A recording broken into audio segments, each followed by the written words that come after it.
Fakta baru terungkap dalam penyelidikan kecelakaan maut truk pengangkut air mineral yang menewaskan 3 orang di Jalan Raya Cirebon Kuningan, Desa Ciperna, Kecamatan Talun, Kabupaten Cirebon.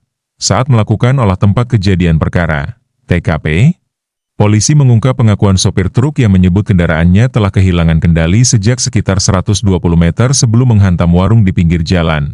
Pengakuan tersebut menjadi salah satu temuan awal yang kini didalami penyidik unit Gakum Satlantas Polresta Cirebon untuk memastikan penyebab pasti kecelakaan yang terjadi pada Senin, 13 Juli 2026, siang.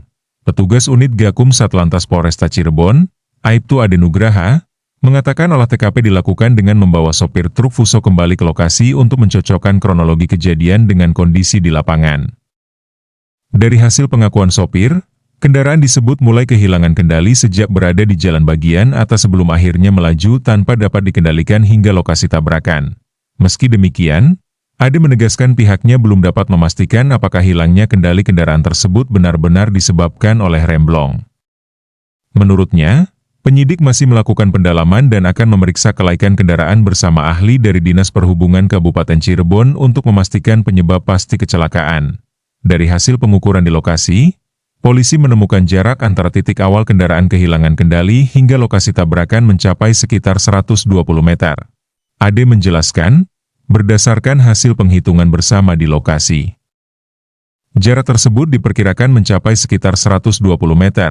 Ia juga menjelaskan kondisi jalan di lokasi kejadian cukup ekstrim karena memiliki kontur menurun dan menikung, sehingga diduga turut memengaruhi laju kendaraan saat insiden terjadi. Pantauan di lokasi menunjukkan proses olah TKP berlangsung secara rinci. Sejumlah petugas terlebih dahulu berkoordinasi di tepi jalan sebelum memasang traffic cone untuk mengamankan area pemeriksaan.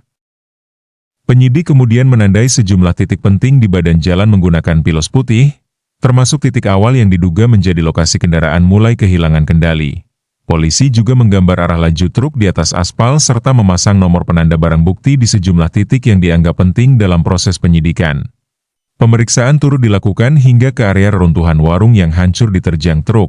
Petugas menyusuri puing-puing bangunan sambil menunjuk sejumlah titik benturan dan memberikan tanda pada lokasi yang diduga menjadi titik jatuh kendaraan maupun korban.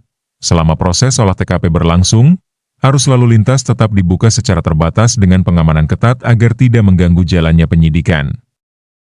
Dalam kesempatan yang sama, Ade juga menyampaikan perkembangan terbaru mengenai kondisi para korban. Ia mengatakan jumlah korban meninggal dunia yang sebelumnya 2 orang kini bertambah menjadi 3 orang setelah sang ayah meninggal dunia usai menjalani perawatan. Sementara itu, putrinya yang masih berstatus siswi SMP masih menjalani perawatan di Rumah Sakit Gunung Jati.